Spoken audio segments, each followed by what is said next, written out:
Hey, everybody. I'm Dr. A. That's Ken Kreitz, also known as the K Train.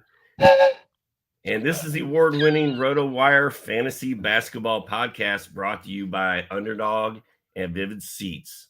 Let's do this.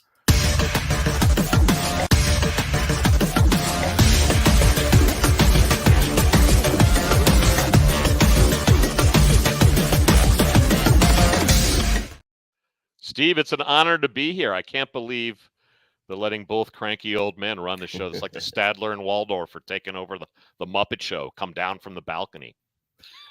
The Muppet Show. Yeah, you made a Statler and Waldorf comment to me the other day, and you actually told me it was the Muppet Show before I had a chance to guess. But that is immediately where I was going. And for all you kids out there, which is probably 98% of our audience, the Muppet Show was puppets from Jim Henson, the Sesame Street people. And these two old guys sat up in the balcony and made fun of everyone. So that's sort of what we do. Hecklers, yeah. Well, Ken, this is pretty cool. We've never actually met before until right now, except via an email, and we were in a different room together yesterday doing a basketball draft. But I could tell just from the emails and the old man dad jokes that we have going on that we're going to get along pretty well. I see the Wilco poster on your wall that tells me we both probably like some dad rock.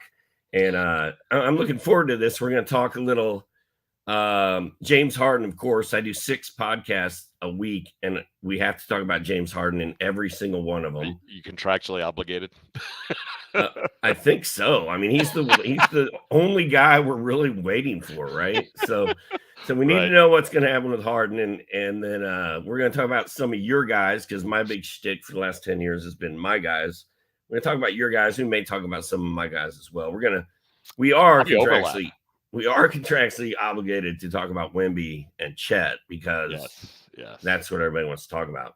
Yeah. And then we might do some sleepers, some bold bets, and maybe talk about that draft we had yesterday when I got roasted for drafting Desmond Bane of all people. Like I was wildly in your corner for that. We'll get into that because he's on my list. I love that pick. I was pissed. I wanted Bane. He was supposed to drop to me.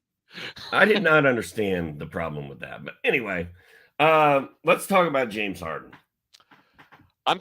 Is it cranky and old manish of me to be happy to see him losing his leverage? I mean, you and I, can you imagine if this was the 80s or 90s and like Rick Mahorn was trying to do this to the Pistons or something? Like, this is nuts. And for all these raging egomaniac types, I always think, what fan base is going to love these guys after they've bounced around to 3 or 4 franchises? Like, I realize the more pressing news is Harden going to get dealt, and if so, when? But like, when James Harden retires, what fan base, Steve, do you think is going to like James Harden? It's going to have him back at the arena. Who's going to put his number in the rafters? It's not OKC, right? He made a mess in Houston. It sure ain't Brooklyn. I'm friends with this lady in town, and she's always like, she knows I'm a basketball writer, and she hears the key words, and she's like, my grandson loves James Harden. And I'm like, why? Like, how does he He's 5 years old. He must be 5. He still have fans? Right. Right. Exactly. I mean, exactly. People love to hate on LeBron James, but LeBron James plays. LeBron James, he did one. Plays, does great things for charity. Certainly the Akron area, that school he's running is amazing. Yeah, he made one mistake. The decision, the way that was presented was a little rough, and people have never gotten over it. Yes, he's a flopper. Yes, he cries after every call, but so does Luka. And I brought a championship to Cleveland, right? Like, hey, there's a town. I lived in Cleveland for 6 years. They were desperate for a trophy. Very desperate. And all Harden does is get himself run out of every town he ends up in. So I don't really get it. Let's talk short term. Let's talk short term on Harden. If you're the Clippers, do you really care if you get Harden in December or January or even February? In fact, financially, aren't you happy to have Philly eat a month or 2 of that huge contract? Yeah. Because who else is looking for Harden? Like, is there any other Harden's made it very clear he's only going to the Clippers. he can torpedo any team he wants. I don't know why any other team would want to get into this mix. The Lakers sure can't possibly have the funds for this salary-wise. It sounds like, I assume he wants to be in LA, not just with the Clippers. But, who else is hopping into this mess? And if you're the Clippers, let it roll. It's not like anybody's banging down the door to get their hands on Harden. And same true in fantasy. I mean, fantasy managers are like, well, what do we do with? And that's what we're kind of talking about. Like, what do fantasy owners do about James Harden? Because you're sitting there and it gets to pick 25, 26, 27. Right. You're like, man, if I get this guy and he does end up playing, which, the latest news was that his relationship and trust are broken with Daryl Morey, but his plan is to play basketball. He may even play in tomorrow night's game against Atlanta, the preseason finale. Well, he doesn't want to get fined. He's like, what's the minimum I have to do to not lose any of my paycheck? And so he shows up, but, he tweaks an ankle. And all of a sudden, I need to sit down a game or two. Oh, my arm it's broke. Right. The Caddyshack. Oh, hey, Judge Smalls. Yeah, he's playing good soldier because he has to, because really Morey holds all the leverage right now. And so I'm not drafting James Harden in fantasy. I'm just not going to do it. No. I'm going to let somebody else. If he somehow slips fourth round, right? Everyone has some value. No one's letting him slip to the fourth round. Would you take him in the fourth? Yeah, that's the thing. I'm not gonna take him. He's not gonna fall where I would take him. Right. And probably, I'm guessing. So yeah, like you said, third round. You'd love to get him in the third or fourth round, but he's probably not going to get that far. So I'm not going to mess with him. I'm just There's just too much baggage and he's worn the fat suit before. I would not be surprised if he wears it again. All of that. I fell for that. I really thought he did look fat in Houston when he came into camp. I thought, oh my God, he's out of shape. Let me do this underdog read real quick. Underdog Fantasy is the #1 platform for best ball leagues, including fantasy basketball. Underdog's featured best ball tournament for the upcoming NBA season has $500,000 in total prizes. If you haven't tried Underdog yet, new Underdog users receive a first-time deposit bonus up to $100 and a free 6-month subscription to RotoWire with promo code RWNFL. It's promo code RWNFL. Visit UnderdogFantasy.com or download the Underdog app today and use promo code RWNFL to claim your free RotoWire subscription and deposit bonus. That's RWNFL for your free RotoWire subscription. It's like we've been doing this for years. Smooth as just butter. Like clockwork. Smooth as butter. Okay. You want to talk about some of your guys? Yeah, thank you for giving me the Your Guy segment. I do need to say, fans, if you enjoy this video, please click the like and subscribe buttons below. I decided to order my guys by round. Obviously, everyone loves all the first-round picks for the most part, so there's no point in saying, how wonderful all the superstars are. So I went kind of round by round. I love, and maybe my hat gives this away, but I love Jayson Tatum in the first round for a few reasons. I find forward scarcity in every league I'm in, where I'm loaded at guards and my forwards are weak. You always get a reliable high game count from Jayson Tatum, which isn't true for some people like maybe your buddy Luka, for instance. He's wildly consistent. He helps in all categories, great percentages, which are always underappreciated. So I'm a big Tatum fan in the first round, but that's not exactly rocket science. It's not rocket science, but something I love about Tatum is the fact that he is only 20. I'm looking it 27, 28. We'll see. That's what we used to do. Strap and I used to do on my old podcast was try to get. He would always have 25, me try to guess. 25, which I should know. 25. Celtics fan. I see him with his kid all the time, and you think he's 38. He's been in the league that long. I mean, it's every year he's 25 years old. He keeps getting better and better and better. Yeah. So we haven't even seen peak Tatum yet. This is how reliable. At age 19, he played 80 games. Like he's there every season. He's no matter what trades they make, he's going to be their first option on offense. But anyway, that's I love getting him in the first round if ever at all possible.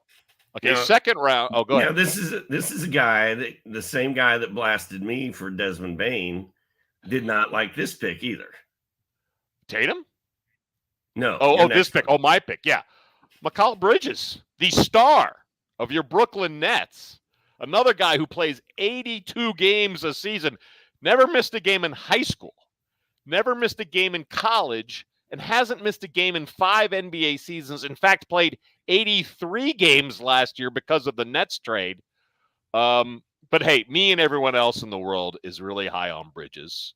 But I love the game count. And plus he's got guard and forward status in most leagues.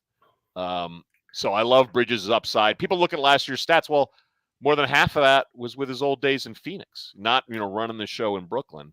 Dude, if I'm you not just as high on Cam Johnson as other people are. If you look at just his Brooklyn games, there are only 27 of them. Yeah. But 26 points. All right. 4.5 boards, 2.7 assists, a steal, 0.6 blocks, 2.5 threes, 89% from the line, 47.5 from the floor. Like those are second round, third round at worst, second or third round numbers. I think he was a third or fourth round player overall last year.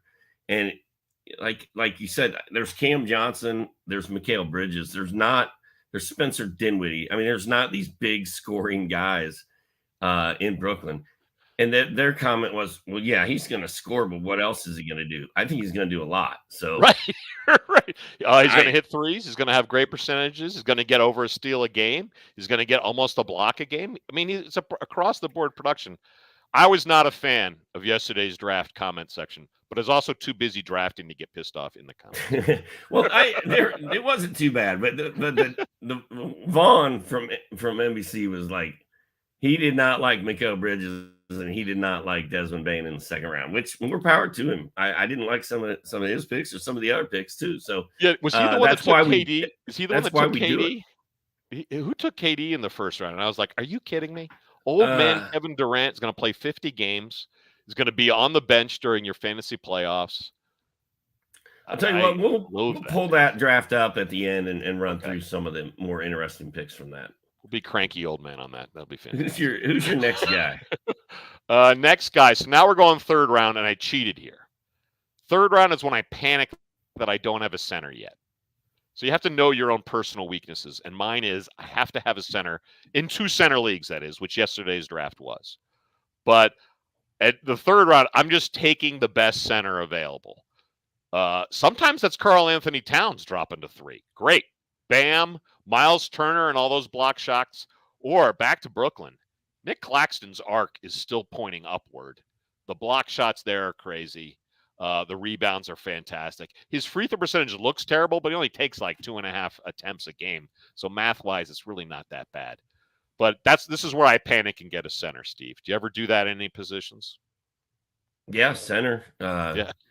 I took back-to-back centers yesterday. I took Chet, and then I took Alperen Şengün because I was like, if I don't get a center soon, I'm not going to get one. And you want to start the run, not end the run, right? You're right. And one interesting thing that's, I think, different between you and I think we feel the same way about most older diva type players, but I feel like I'm more of I'm going to go get these young kids that are totally unproven and have all the hype, and I'm going to reach for Wemby around early. And you're more like, no, I don't need to deal with Chet or Wemby. Just give me Bam, and I'm good. Right. You're right. I am the dullest fantasy sports player in the world. I'm like, oh, DeMar DeRozan? Sure. 110 years old? No problem. Get him on the roster. I'll especially early, though. And this gets back to Tatum in the first round. To me, it's the second half of all the drafts where you have fun and go for high upside. But that first half, I am so boring and conservative because I just want to lock in being competitive.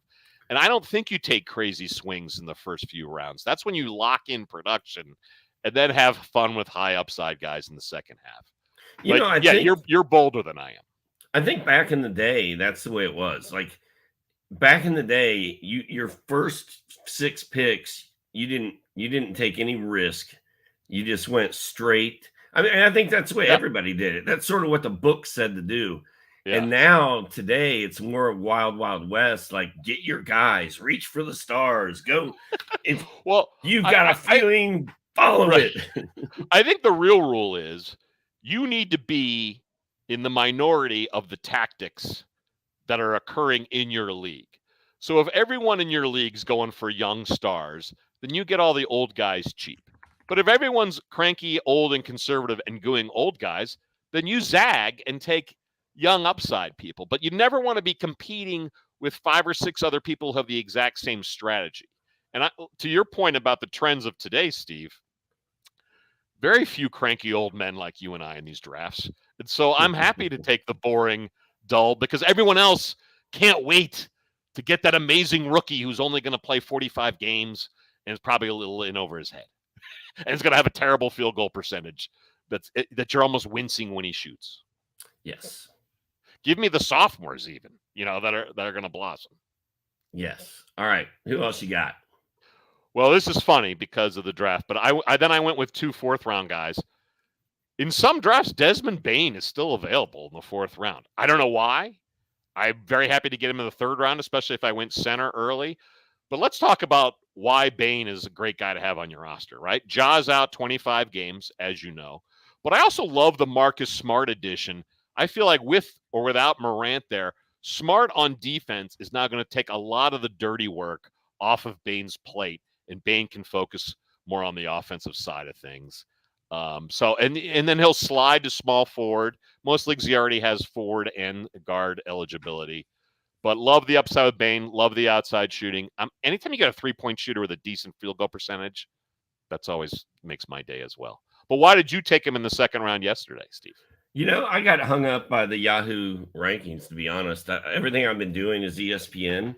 Yeah. And I've been going Wemby in the 2nd round. And this is going to shock people, but I don't really spend a lot of prep time for anything I do, whether it be a podcast or whether it be going into a expert fantasy draft that's going to be televised to the world. I just kind of go in and do my thing. And Luka fell to me at 5. And then the next on the turn, it was Bane was sitting there. I was like, oh, I don't have Bane anywhere yet. Oh, you went some shares. I like Bane. I'm going to take Bane. Yeah. And I just took him. And then afterwards, I kind of thought to myself, probably should have gone Wemby there. But I don't hate the Bane pick mainly because Ja Morant is gone for 25 games. Yep. You look at what Bane did last year. It was almost 22 points, 5 boards, 4.5 assists, tons of threes. I mean, it could easily be 25, 5, 5. Easily. A steal and a half and 4.2 3-pointers this year. And he's not going to block shots, but that's it. And like you said, his percentages are off the charts. So. He's an elite free throw shooter, over 88% last year. Shot 48% from the field while almost hitting 3 threes. Who hits 3 threes a game and shoots 48% from the field? Desmond Bane. That's Desmond about Bane it. does. Yeah, exactly. He's the only guy. To back up, like your approach with drafts is to actually have fun and enjoy it. Where mine is to grind like the evil corporate person I used to be and treat it like a job. That's why people like hanging out with you, Steve, more than hanging out with me. Well, we've both been doing this since the late 90s. And from the late 90s to like 2008, I was pretty serious. Like I was not reaching for guys. I was not doing crazy stuff. And then somewhere in the middle of that, I was like, okay, this has actually become a job and it's getting kind of boring. And I just am doing this to have fun. So I'm going to start having fun. And I kind of changed my whole approach at that point. Now, the difference between the ESPN rankings and the Yahoo rankings is that ESPN does their stat projections in-house and Yahoo gets them from RotoWire. So the problem is when I'm in Yahoo drafts, I get angry because they're ranking guys a lot like I have them from my RotoWire cheat sheet. I'm like, no, you need to be suggesting Durant here, not the guy I want. Stop it. Funny. But yeah, they are a little bit different. So it does help. I don't do a lot of mock drafts, but if you're going to be drafting different kinds of leagues and you're going to be using different websites for your leagues, like say you got a points league and a maybe an auction. You need to know centers. Is it two or one center? Is there two centers? Because that changes everything. And doing mock drafts helps you get a feel for what you need to do, especially if you haven't been doing this. Well, and I know you're kind of new to best ball, but here's what I love about best ball this time of year is it's mock drafts where people have skin in the game, meaning too many mock draft system. It's automated. Half the teams are auto drafting and can tell they don't care that much. They wind up with too many guards. They don't really care. It's just a fun mock draft. But best ball, they've all got skin in the game. They've generally paid to enter this best ball auction or draft. And I just find it far more accurate and best preparation for the meaningful drafts. So I do enjoy Underdog. Also a RotoWire client. Thank you, folks. That's right along. That was much better than what Rick Campbell and I did to that. That was much better what we did in our debut episode when you're just getting started in the RotoWire family there, Steve. We went on a best ball rant and did not realize that right before the read was about best ball. So that was classic. All right, so true. It's mock drafts with skin in the game. There's your soundbite, Steve. Well, like you said, the draft we did yesterday was, if people didn't really want to spend the time to manage that, but we wanted to see who drafted the best team, we could throw it into a best ball, like you said, and find out, and we wouldn't have to set lineups every week. Exactly. That was my hope. All right, here's my last guy. My last guy. You can never have too many point guards, and I'm a little point guard light. I love getting Jamal Murray in the 4th round. I think people are still nervous about his knee, even though how great did Jamal Murray look the second half of last season through the championship? It's so weird to have an undervalued guy who just won a trophy, right? But Jamal Murray, I think he's just been around too long. He's not as flashy, but he is the classic K-Train boring pick that I think will be productive all year. Again, he's got how many easy assists does he get flipping it to Jokic? So anyway, big Jamal Murray fan, and especially when everyone else has gone nuts on point guards earlier. And that's a good point too, because Jamal Murray just sort of floats under the radar, and maybe it's because he missed all that time, over a couple seasons when he was hurt. But man, he looked really healthy second half last year. He looks good right now. If he was a New York Knick, can you imagine how popular Jamal Murray would be? I think part of it's, East Coast, West Coast bias. You're probably right. Okay. So a couple of my guys. Go Steve. Which I've talked about this in every podcast I've done. So I'm not, and there's a whole column about it out there in the internet. But I've kind of moved. Luka is now questionable for game 1 of the regular season. They're hoping he can play in it. He's got a calf. He dinged up his calf. Only got to play 5 minutes against Real Madrid, which they didn't even want to let him do that, but he made them do that. You were talking about who else would possibly want James Harden. I mean, Luka is out on an island by himself with Kyrie Irving and a bunch of guys the average NBA fan could not pull out of a lineup, right? Okay. But what kind of crazy town is it to have Kyrie Irving and James Harden on the same roster? And Luka. It would be insane, but at least you would have a big 3 and give yourself a chance, because when Jalen Hardy is the next guy that I'm most excited about, there are issues in Dallas. But people are crazy about Green on that depth chart too. Jalen Green, Josh Green, yeah. Josh Green. Sorry. Thank you.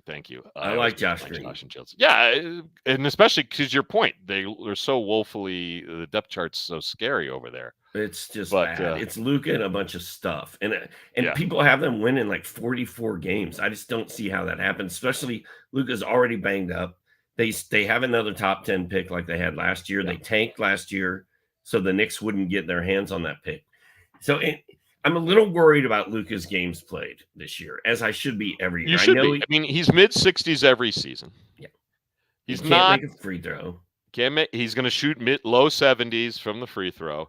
He's not what you'd call the most impressive physical specimen for someone who's a professional athlete. He and Jokic must have the same European trainer, I think.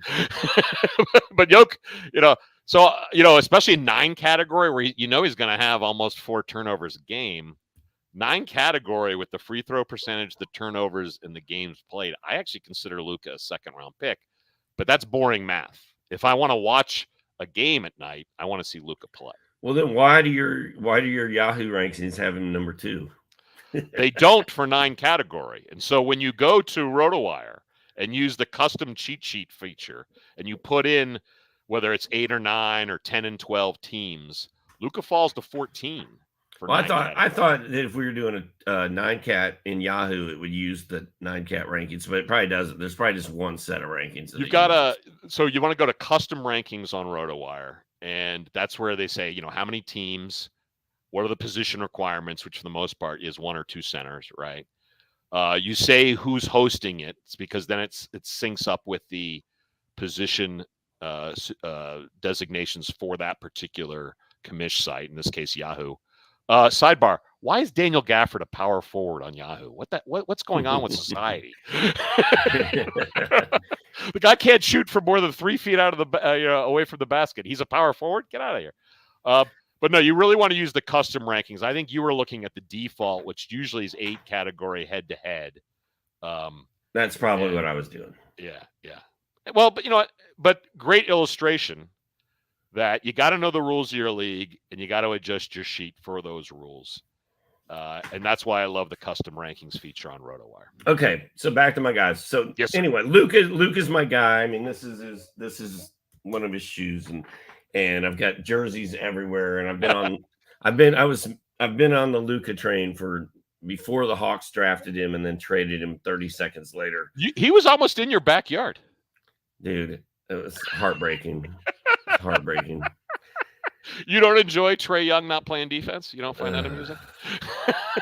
So anyway, Luka has always been my guy, but now I'm like, well, SGA is a little more reliable. Shai Gilgeous-Alexander, and then Ty Haliburton is really fun in Indy. So I've decided that if I get a top 5 pick, Luka, SGA, or Ty Haliburton are going to be my guys.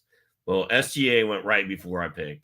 Yeah. And then it was between Luka and Ty. And I was like, Ed Williams had named my team in that draft something Dr. A's Luka train or something like that. And I was like, you felt obligated because of the team name? I have to take Luka. He's my guy. So I really thought I honestly, the Steve plan would be Luka, but I thought you're going to go Haliburton. I would have gone Haliburton. It was close. I was really wanting, like, if that would have been my 10th draft of the year and I already had Luka in a couple, and I would have taken Haliburton, and that's who I was looking at, but I didn't do it. Yeah. By the way, we have an Atlanta-based question for you, Steve. Oh, what do we got? Trae or Dejounte lasting longer in Atlanta as a Hawk? It's a great question. Last year, they were trying to ship Trae out of here.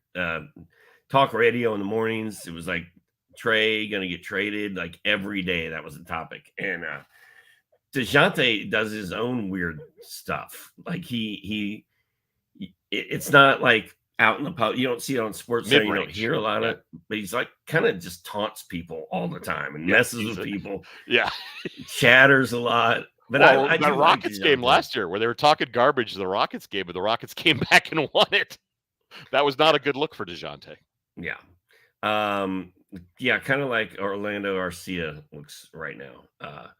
Baseball. But I mean, I would like to think that Trae is here for the long term since the Hawks drafted and traded Luka Doncic for him. If that experiment fails and Luka goes on to do all the things we think he's going to do, then it's just going to be another notch in the Hawks' belt of failures, like when they took Marvin Williams over Chris Paul. Don't get me started. So yeah, I would like to think Trae is going to be here longer, but I also would like to think that Trae and Dejounte can play together and have a good run together, because if you remember, before Dejounte got to Atlanta, and the reason Dejounte's in Atlanta is somebody ran circles around Trae, and once they shut Trae down in the playoffs, there was nobody else to handle the ball. Red Velvet wasn't creating his own shot, you're saying? Yeah, the Hawks just got destroyed. So that's why Dejounte. That's why we have 2 point guards. But hopefully they're both around. But Trae hopefully will be around longer. But that's the thing about today's world. Like, Luka's only going to put up with what's going on in Dallas for so long, and this year is the year. Like, the trade demand is going to come at some point, I think. And then, if Trae got it. The Hawks got rid of a coach and brought a different coach in for Trae. So that'll pass. You could argue this is the third coach change for Trae Young, right? Yeah. For a year, we'll at least pacify Trae there. And I don't know that Trae wants out of Atlanta. I think he likes Atlanta. So hopefully. Anyway, I would have taken SGA. I did take Luka. I would take Ty Haliburton. I want a top 5 pick. You said you hated being on the turn this year. I don't hate it. I think you get Jaren Jackson Jr. every time you're on the That's turn. True. I think you maybe get a Jayson Tatum and a JJJ, and I don't know who you took yesterday on. It qualifies at center too. So this was a 2-center league. I'll take Jackson's 2.8 blocks a game. You could argue it's really more of a block shot scarcity than a center scarcity, right? But again, check your position eligibility for whatever your commissioner site was. But when I saw JJJ qualified at center, I was like, yeah, I'm taking him at the turn. I'll get those blocks and Bridges. 2 of my other guys are Wemby and Chet. We're going to talk about them next, so we don't have to say anything right now. And then my weirdest, most anti-Dr. A guy is Bruce Brown. That is boring old man right there, Steve. Welcome back.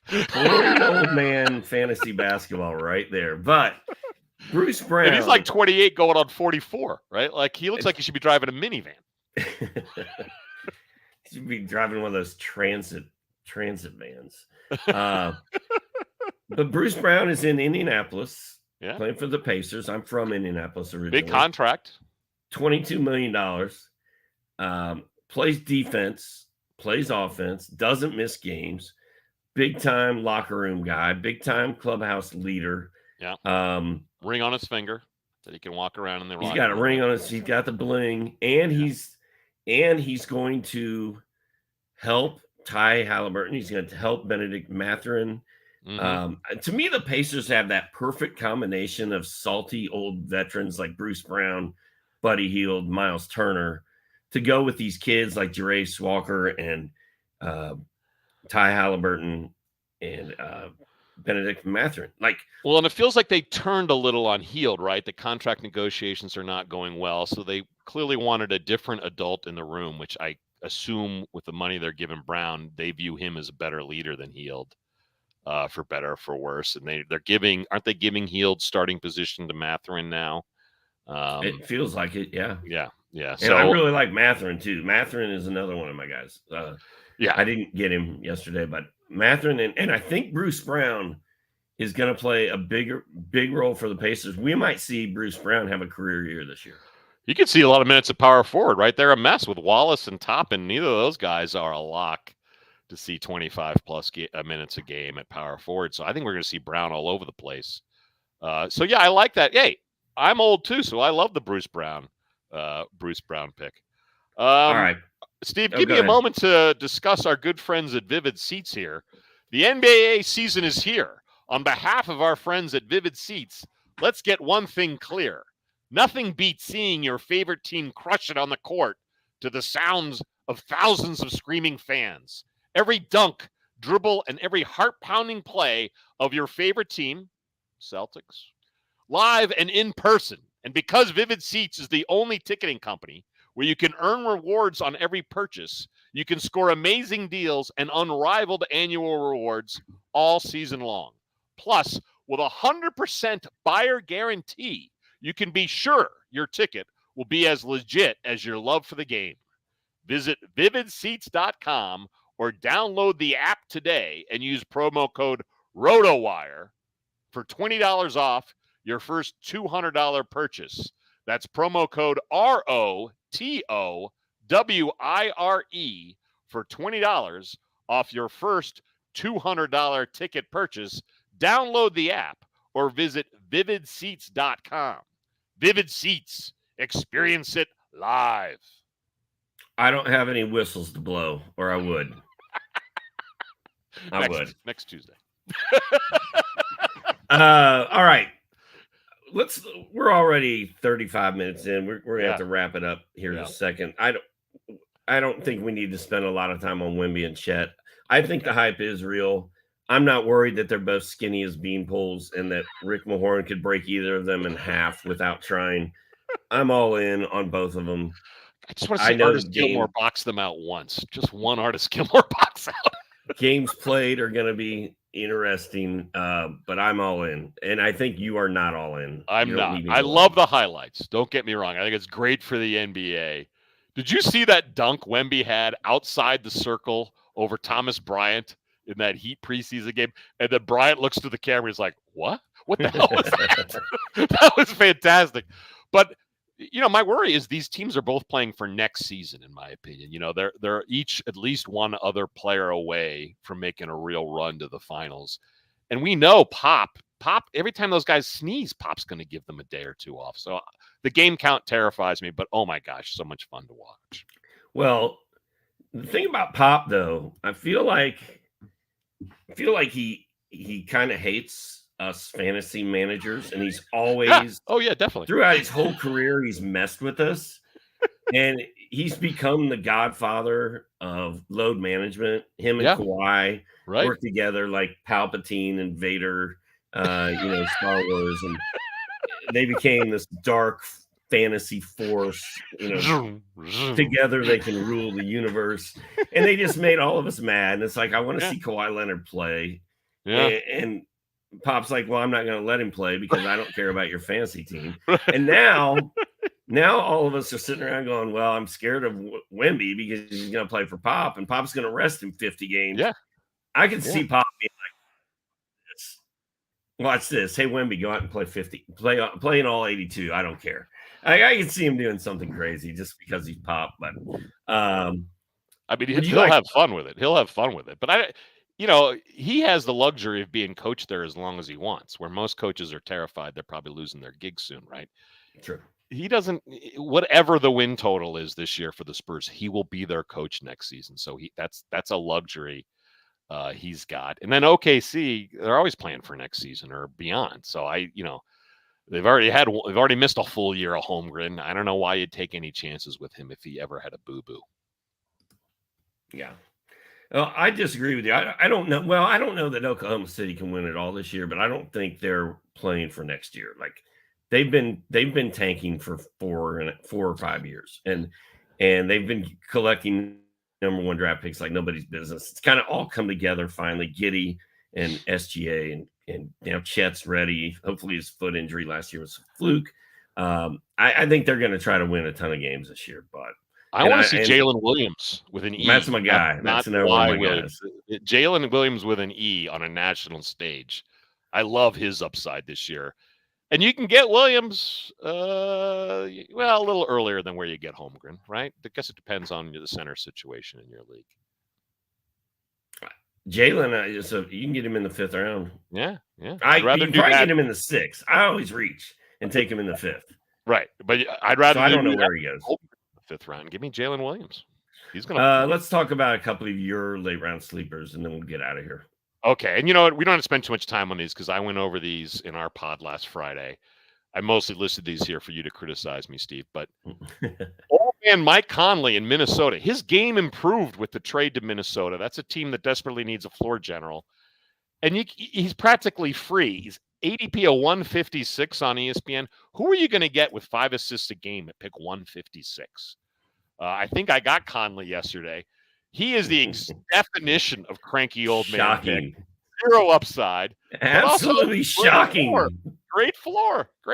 Shocking that you were able to get Mike Conley in a fantasy draft. 46% from the field, 86% from the line, 42% from behind the arc, 31 minutes a game, 14 points. And the T-Wolves don't have a backup point guard.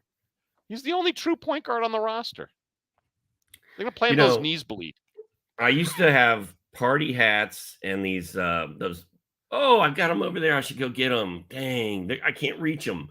But I have these birthday party hats and these little party horns you blow. Yeah. Mike Conley just turned 36 87. On October 11th, 6 days ago. So I could put my hat on and blow my thing. We could sing happy birthday to him. There we go. 36 years old, dude. Yes, you were able to get Mike Conley. He's 36. This is the most K-train fantasy pick of all time. What's wrong with 14 points, 5 assists, and 1.2 steals a game? What is wrong with that? Just because it's attached to an old guy, who cares? There's it's nothing wrong with 156, Steve. Come on. Absolutely nothing wrong. You take Mike Conley with your last pick. I'll take Obi Toppin, and we'll just agree to move on. All right. Who else you got? What other old right, guy? Here's a fun pick. Not old. Well, an old rookie. So if I'm going to take a rookie, I'm going to take an old rookie. Vezenkof, the EuroLeague MVP from last season, with the very quick trigger for the Sacramento Kings, is a 28-year-old rookie. Guy's a 40% three-point shooter over 8 years of EuroLeague play. 40% from behind the arc. Harrison Barnes played 82 games. He's 31. He played 82 games last year. I feel like he's due for an injury in Vezenkof. They can also move Murray to shooting guard and give Red Velvet some time off. I like Vezenkof in keeper leagues, and because he wasn't, technically an NBA draft pick, though he had rights from a few years ago, he's off so many people's boards. Go watch his EuroLeague highlight reel. The guy, quickest trigger I've seen in a long time. It's not going to take. He's going to at some point this season be a waiver wire grab. He'll be the cover of our waiver wire video. He's going to show up in waiver wire columns and videos. Yeah. All right. And then the other one you've got is KJ Martin, right? Yeah, there's just so many old men in Clipperland. They've got 3 34-year-olds. Westbrook, Batum, who's 34 going on 88 or something. And then Marcus Morris. Martin's battling Marcus Morris and Nick Batum for the power forward. Those two should be playing chess somewhere in a park. Let Kenyon Martin start. He will also be the cover of a waiver wire video for us down the road. So, you don't have to get him now. His ADP is 192. That's more than free. You can probably wait, select him on your watch list and pick him up 3 or 4 weeks in the season. He's not going to start the year starting for them, but I believe he'll be their starting power forward. And frankly, the rare source of energy on a team where Paul George will miss at least 20 games and Kawhi will miss at least 25. They're going to need all the minutes they can get from Martin. Playing chess in the park, it was classic visual for me. It's just 2 old guys with blankets over their legs. Yes. Nice little touring hat. And playing some chess. I used to go with Derek Favors and his knees. And Derek Favors was only probably like 27 at the time. I'm like, old man Derek Favors. He had like facial hair that was down there in kind of Fort Lauderdale, riding the tricycle with the basket on the front. And he's got white socks on with flip-flops, and he's just driving by the beach, just on his way to go fishing or something. Morning diner with the other dads. Yeah. You can get across the same visual by just saying playing chess in the park. So Feel free to use that. That's all yours, Okay. Steve. And then your homer sleeper of Peyton Pritchard, Peyton Pritchard, fast PP. Hopefully he's their Vinny Microwave. Dude, he got paid. Marcus is gone. He's balling out in the preseason. I'm kind of intrigued. And again, I think ADP, I should have looked this up pre-show, but I think it's 140, 150. But it'll look like last year they were too deep at guard. And now, then they've lost Brogdon. They've lost Marcus. So the minutes are there for Pritchard, and they committed to him, a 4-year deal. So I think fast PP, especially if you need threes, those are going to be some very cheap threes at the end of your draft. No, go ahead. I was like, give us your sleeper. It was a Maverick we discussed earlier in the show. Well, I've got a few. I got Zach Collins. I've got Emmanuel Quickley. Quickley's 6th man of the year. I don't know why he doesn't get more love out of New York than he does in fantasy land. Because slow pace of play, right? Your standard. Well, Tom Thibodeau. I can't. But I do like Emmanuel Quickley. I like Zach Collins. Somebody took Zach Collins in that draft yesterday. It made me really mad. And then old man Dennis Schroder, the journeyman. The starting point guard for your Toronto Raptors, though. Starting point guard in Canada. And I don't see anybody challenging him for that job that Fred VanVleet used to hold. Like, that is serious old man sleeper potential right there. There are a lot of available shots in Toronto filling that Fred VanVleet role. Everyone's like, Scotty Barnes is the next Grant Hill. Like Scotty Barnes, but that's still so many shots from Fred VanVleet and assists available for Schroder.